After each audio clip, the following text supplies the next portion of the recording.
आज हम बात करेंगे महिलाओं में होने वाले कैंसर की, जिसका कि नाम है यूटेराइन कैंसर, या जिसको एंडोमेट्रियल कैंसर भी बोलते हैं, या हम कह सकते हैं कि बच्चेदानी में होने वाला कैंसर। यह महिलाओं में खास तौर से जब मीनोपॉज हो जाता है, जब उनकी माहवारी रुक जाती है, उसके बाद में होने वाला काफ़ी कॉमन कैंसर होता है।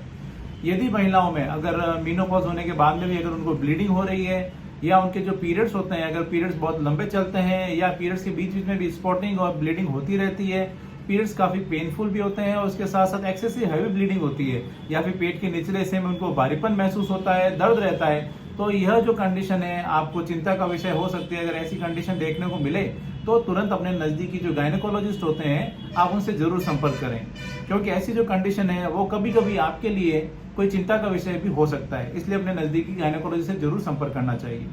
आज के इस वीडियो में हम बात करेंगे कि जो ये यूट्राइन कैंसर जो होता है, या जो बच्चेदानी का जो कैंसर होता है, इसके क्या लक्षण होते हैं, कौन से ऐसे सिम्टम्स हैं जो कि देखने को मिलेंगे, इसके अलावा इसके कौन से ऐसे कारण होते हैं जिसकी वजह से, या कौन से ऐसे रिस्क फैक्टर है जिसकी वजह से आपको इसकी संभावनाएं बढ़ जाती है।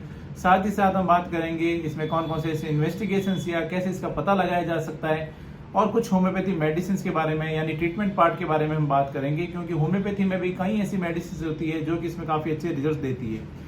इसके अलावा भी मैंने कैंसर पे पहले भी काफ़ी कुछ वीडियोस हैं जो कि बनाए थे, चाहे वो ब्रेस्ट कैंसर हो, चाहे ब्रेन ट्यूमर हो, चाहे ओवरी का कैंसर हो गया, चाहे और भी कहीं के कैंसर डेवलप हो गए, इन सब के लिए भी मैंने अलग से वीडियो बनाए। आप चाहें तो मेरे चैनल पर जाकर देख सकते हैं। आज हम बात करेंगे खास तौर से यूट्राइन कैंसर या महिलाओं में होने वाले बच्चेदानी के कैंसर के बारे में। मैं जोधपुर से doctor Kuldeep Jahangir, homeopathy consultant, एक बार फिर से आपका अपने यूट्यूब चैनल में स्वागत करता हूँ। इसके अलावा भी रेगुलर शॉर्ट हेल्थ अपडेट्स के लिए, स्वास्थ्य से जुड़ी हुई छोटी छोटी जानकारियों के लिए आप मुझे इंस्टाग्राम पर भी फॉलो कर सकते हैं। मेरा आईडी है doctor Kuldeep tips. Uterine cancer जो होता है वो महिलाओं में खास तौर से, जैसे मैंने बताया था, मीनोपॉज के बाद में इसके थोड़ी सी रिस्क जो होती है वो बढ़ जाती है। और इसके साथ साथ ही जिन महिलाओं ने हार्मोनल रिप्लेसमेंट थेरेपी कुछ लिया है, उन महिलाओं में भी इसकी थोड़ी सी रिस्क जो होती है वो बढ़ जाती है।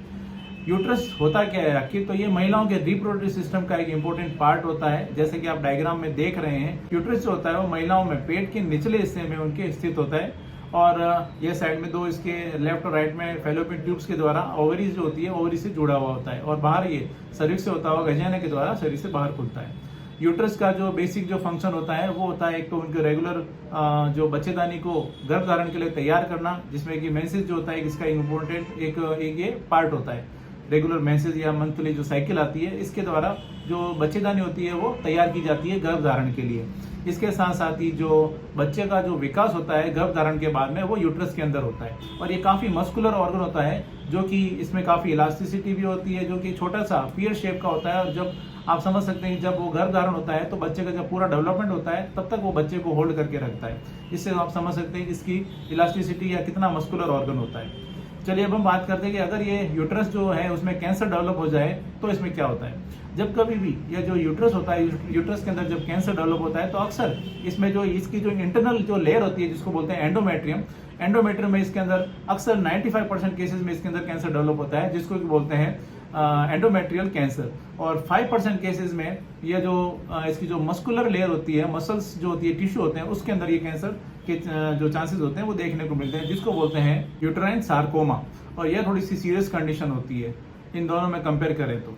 अब हम बात करते हैं इसके सिम्टम्स की या लक्षणों की। तो इसमें जैसा मैंने इंट्रोडक्शन में बताया था, यदि आपको मीनोपॉज हो गया और उसके बाद में आपको अगर पीरियड्स आना शुरू हो जाते हैं या ब्लीडिंग स्टार्ट हो जाती है, तो यह जो कंडीशन है इसमें आपको सावधान होने की जरूरत है कि कहीं यूट्रस में कोई चेंजेस तो नहीं आ रहे हैं, कहीं इस तरह के कैंसर तो डेवलप नहीं हो रहा है। इसके अलावा अगर महिलाओं में पीरियड्स होते हैं, वो पीरियड्स लंबे चलते हैं, पीरियड्स के बीच बीच में उनको ब्लीडिंग होती है, स्पॉटिंग होती है, हैवी ब्लीडिंग होती है, तो यह भी आपके लिए चिंता का विषय हो सकता है। इसके साथ साथ ही उनके अगर वजाइना से कुछ डिस्चार्ज होता है जो कि पिंक कलर का हो सकता है या गाढ़े रंग का हो सकता है, और उसमें कभी कभी कुछ स्मेल सी रहती है, और इसके अलावा कभी या तो ये वाटरी हो सकता है, काफी थिक डिस्चार्ज होता है, तो यह भी आपके लिए चिंता का विषय हो सकता है। इसके अलावा महिलाओं में अगर पेट के निचले हिस्से में उनको भारीपन या दर्द महसूस होता है, उनके यूरिन करने में उनको दिक्कत आ रही है, इसके साथ ही उनको कमर में या बैक में या थाई में उनको पेन होता है, और बिना किसी कारण उनका वेट लॉस हो रहा है, तो उसकी वजह से भी आपको चिंता का विषय हो सकता है। इसके अलावा यूट्रस का जो साइज है, साइज बढ़ गया है, इंटरकोर्स के दौरान पेन होता है, तो इन सभी कंडीशंस में आपको सावधान होने की जरूरत है,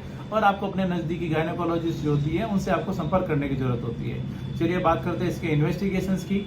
जब कभी भी आपको इस तरह के सिम्टम देखने को मिलते हैं तो ऐसी कंडीशन में जब आप डॉक्टर के पास जाती हैं तो आपका डॉक्टर आपका फिजिकल एग्जामिनेशन करती है, उसके साथ साथ कुछ टेस्ट करवा के देख सकते हैं, जैसे TVS करके देख सकते हैं, या इसके अलावा CT स्कैन, MRI, बायोप्सी करके देख सकते हैं, और उसके अलावा कुछ ब्लड टेस्ट भी करा के देखे जा सकते हैं, जैसे कि CA-125। इसके अलावा और भी बहुत सारे टेस्ट होते हैं जो कि आपकी कंडीशन के अकॉर्डिंग आपके करवा के देखे जा सकते हैं, ताकि पता लगाया जा सके कि कहीं कोई दूसरी कंडीशन तो डेवलप नहीं हो रही है, कहीं कैंसरस चेंजेस तो नहीं आ रहे हैं।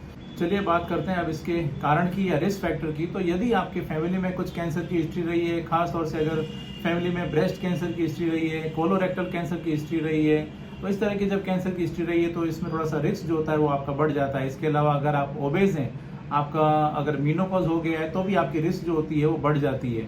इसके अलावा अगर आपको हार्मोन रिप्लेसमेंट थेरेपी दिया गया है तब भी आपका इसका जो रिस्क होता है वो बढ़ जाता है।